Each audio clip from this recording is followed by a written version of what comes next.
آیت نمبر 70 علم کیا نہیں، حمزہ کا معنی کیا ہے؟ کیا، لم نہیں، کیا نہیں، یاتی آئی، ہم ان کے پاس، نبا وہ خبر، الذین ان لوگوں کی، من قبلہم جو ان سے پہلے تھے، قوم نوح یعنی کہ قوم نوح کی، قوم نوح بدل ہے کس سے؟ الذین سے، اس لیے ہمارا کیا کہہ رہے ہیں یعنی کہ قوم نوح کی، وعاد اور قوم عاد کی، وثمود اور قوم ثمود کی، وقوم ابراہیم اور قوم ابراہیم کی، واصحاب مدین اور مدین والوں کی، والمؤتفقات اور الٹی ہوئی بستیوں والوں کی،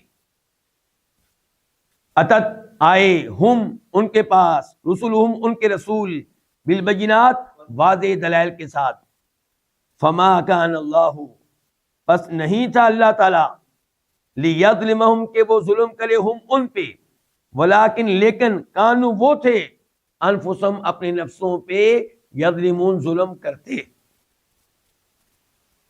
اللہ رب العزت نے پھر خبردار کیا، پھر وارننگ دی کن کو؟ ان منافقین کو، کہ عبرت حاصل کرو ان لوگوں سے جو تم سے پہلے گزرے۔ مثال کے طور پہ قوم نوح، قوم عاد، یہ قوم تھی کس نبی کی؟ ہود علیہ السلام کی۔ قوم سمود، یہ قوم تھی کس نبی کی؟ صالح علیہ السلام کی۔ اور ابراہیم علیہ السلام کی قوم، اور اصحاب مدین یہ قوم ہے کن کی؟ شعیب علیہ السلام کی۔ والمؤتفقات اور الٹنے والی بستیاں، مؤتفقہ واحد ہے، والمؤتفقۃ اہوا سورہ نجم میں آیا ہے، اس کی جمع ہے یہاں پہ۔ الٹی ہوئی بستی مراد لوط علیہ السلام کی قوم کی بستیاں۔ آپ کو معلوم ہے کہ وہ شرک بھی کرتے تھے اور لواطت میں بھی مبتلا تھے، مرد کا مرد کے ساتھ بری حرکت کرنا، تو ان کو سزا کیا دی گئی؟ ان کی بستیاں اٹھائی گئیں، اوپر لے جائی گئیں اور وہاں سے نیچے اٹھا دیا گیا، اور پھر پتھروں کی بارش نازل ہوئی۔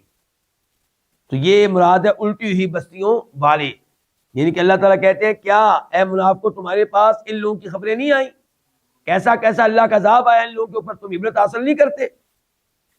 اتتہم رسل بالبینات، ان کے پاس بھی ان کے رسول واضح دلائل لے کر آئے تھے، جیسے تمہارے پاس ہمارا عظیم رسول واضح معجزہ لے کر آ چکا ہے قرآن کی شکل میں۔ انہوں نے اپنے رسولوں کا مذاق اڑایا، ان کی تکذیب کی، اور ان کے معجزات کا بھی مذاق اڑایا اور ان کی بھی تکذیب کی۔ تم بھی یہی حرکت کر رہے ہو۔ تو انہوں نے پھر جو حرکتیں کی تھی ان کے اوپر اللہ کا عذاب آیا، تو پھر جب عذاب آیا تو وہ اللہ کا ظلم نہیں تھا، وہ اللہ کا عدل تھا۔ ظلم تو خود انہوں نے کیا اپنے اوپر، اور نہیں تھا اللہ تعالیٰ کہ ان کے اوپر ظلم کرے۔ ظلم تب ہوتا جب اللہ بغیر کسی گناہ کے ان کو عذاب دیتا۔ وہ اپنے اوپر ظلم کرتے تھے کہ گناہ کرتے رہے، مذاق اڑاتے رہے، اور نبیوں کا انکار کرتے رہے، کفر کرتے رہے۔